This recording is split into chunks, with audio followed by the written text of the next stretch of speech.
3, 4장 13항 다 이해할 수 없는 중생.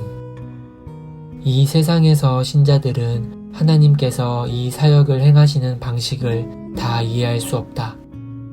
그럼에도 불구하고 이 하나님의 은혜로 자신들의 구주를 마음으로 믿고 사랑함을 알고 경험하는 것에 신자들은 만족하며 안식을 누린다.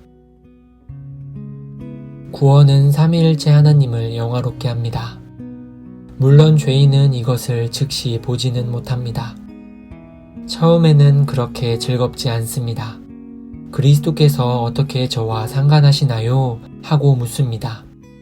하지만 성령 하나님께서 그리스도께서 단지 우리를 구원하실 능력이 있을 뿐 아니라 우리를 구원하기 원하시는 구원자시라는 것을 우리에게 드러내실 때 우리 마음은 사랑과 경외로 그리스도께 나아갑니다. 그때 영혼은 저를 이끄소서 제가 주께로 달리겠나이다 하고 외칩니다. 이것이 당신 영혼의 말입니까? 하나님께서는 자신의 백성의 마음에 이렇게 역사하시기 때문에 하나님의 백성은 기뻐하게 됩니다. 하나님의 백성은 이전에는 자원하지 않았으나 이제는 자원하게 됩니다. 우리는 불가항력적 은혜 교리에서 무엇을 배울 수 있습니까? 무엇보다 먼저 우리는 성부 하나님의 이끄시는 활동에 전적으로 의존하는 존재라는 것입니다. 성부 하나님께서 우리를 이끌지 않으시면 우리는 결코 예수님을 믿고 구원받을 수 없습니다. 사람은 불가항력적 은혜 교리를 미워하며 이 교리를 의지의 자유 교리를 지키는 방법으로 왜곡해서 설명하려 노력할 것입니다. 하지만 불가항력적 은혜 교리는 성경이 가르치는 교리입니다. 이 교리는 우리를 낮추며 우리는 이 교리 앞에서 낮아져야만 합니다. 그러므로 우리가 이 진리 앞에 엎드리기를 거부한다면 우리에게 화가 있을 것입니다. 왜냐하면 이 진리 앞에 엎드리지 않으면 우리는 구원받을 수 없기 때문입니다. 많은 사람이 불가항력적 은혜 교리에 반대하지만 그리스도께 나와야 한다고 주장합니다. 이 사람들이 믿는 그리스도가 성경이 증거하는 그리스도입니까? 심한 말처럼 들리겠지만 많은 사람이 자신의 상상대로 그리스도를 믿습니다. 자기 상상대로 그리스도를 믿는 사람들은 죽을 때야 자신들이 만들어낸 예수님을 믿은 것을 깨닫고는 무시무시한 공포에 휩싸일 것입니다. 이 사람들에게 아버지께서 이끌지 않으시면 아무도 예수님께 갈 수 없다고 말하면 비웃을 것입니다. 왜냐하면 문제를 보지 못하기 때문입니다. 또한 자신이 원하는 때에 언제든지 믿을 수 있다고 말합니다. 그러나 성경이 말하는 예수님은 그런 식으로 죄인들을 이끌지 않으십니다. 자연인은 성경이 말하는 그리스도를 원하지 않습니다. 예수님께서는 죄인이 아버지께 배움을 받아야 한다고 말씀하셨습니다. 아버지께 듣고 배운 사람마다 내게로 오느니라. 요한복음 6장 45절. 우리는 아버지께 배움을 받을 필요가 있습니다. 우리는 하나님의 이런 가르침을 받았습니까? 낮아졌습니까? 무릎을 꿇고 하나님이여 불쌍히 여기소서 나는 죄인이로소이다 하고 누가복음 18장 13절의 세리처럼 외치는 자리로 인도받았습니까?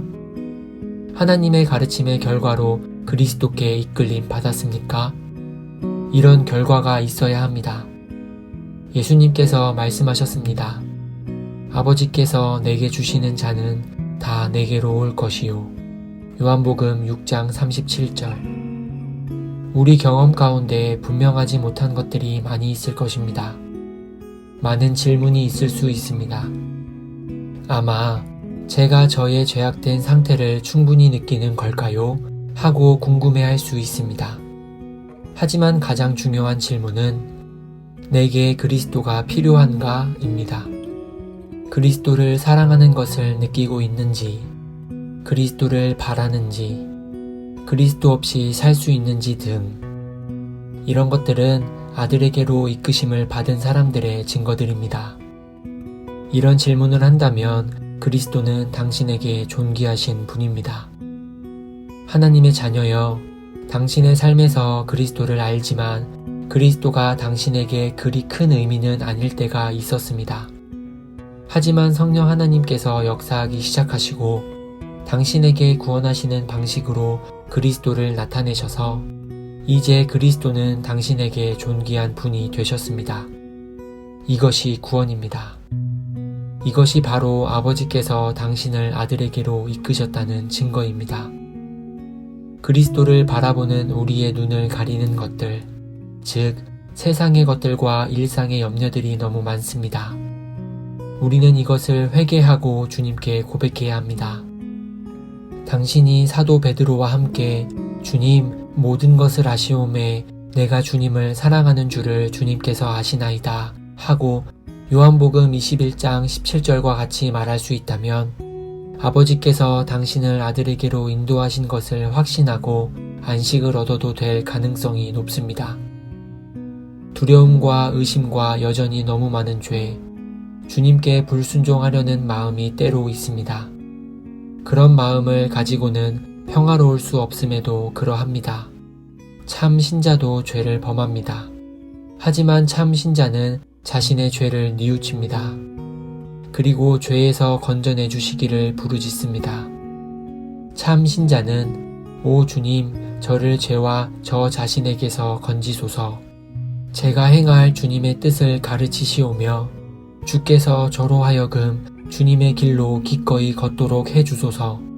제 정욕들을 누르시고 다루기 어려운 제 안의 욕망을 다스리소서 하고 기도합니다. 신조는 하나님께서 그 안에 역사하신 사람들은 분명히 틀림없이 그리고 효과적으로 중생하며 실제로 믿는다고 말합니다. 하나님께서 이 일들을 행하셨고 그 증거를 죄인들이 보고 느낄 때 죄인들은 자신이 확실히 틀림없이 그리고 효과적으로 생명으로 인도함 받았다는 것을 믿을 수 있습니다. 우리가 이 길을 걷고 이 길로 걷는 것을 구하기를 빕니다. 은혜로 이 길을 걷는 당신은 기뻐하십시오. 당신이 그리스도께 나온 것으로 말미암아 하나님 안에서 기뻐하십시오. 기쁨으로 외치십시오. 이것은 주님이 행하신 일이기 때문입니다. 하나님께서 당신을 불가항력적으로 이끄셨습니다. 따라서 그 무엇도 당신을 우리 주 그리스도 예수 안에 있는 하나님의 사랑에서 끊을 수 없습니다.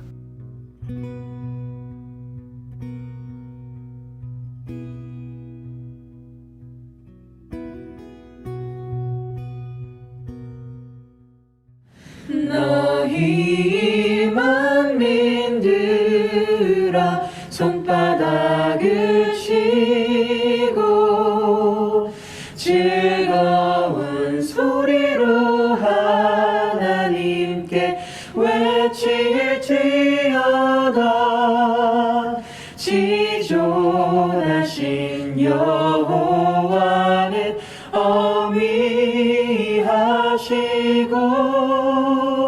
온 땅에 큰 임금이 되시리로다.